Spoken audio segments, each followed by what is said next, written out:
Puntata e 8 dhe fundit e dila ndryshe e çon ekipin e programit drejt Korçës, por rrugës Ardi Xhebrea dhe Arbër Hajdari ndalojnë për të reflektuar mbi rrugtimin emocional të kësaj rubrike. Mes shumë historive të dhimbshme, ajo që preku më fort Arbërin është historia e vogëlushes Elsa, që sot nuk jeton më. Elsa jetonte në kushte të rënda në Delvin, vetëm me nënën dhe vllajin. Varfëria dhe bullizimi e kishin përjashtuar nga fëmijëria që meritonte. Fal fundjavë ndryshe, familja u zhvendos në Fier, u sistemuan për një shtëpi të re dhe për herë të parë pandetin ndonse jetonin pranë Sarandës.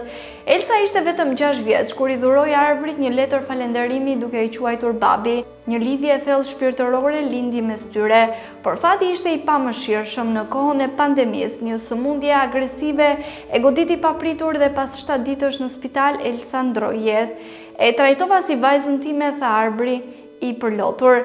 Elsa mbeti në zemrat tona, ajo na mësoi çfarë do thotë të duash pa kushte, një histori që e bën publikun të reflektojë mbi humanizmin dhe shpresën.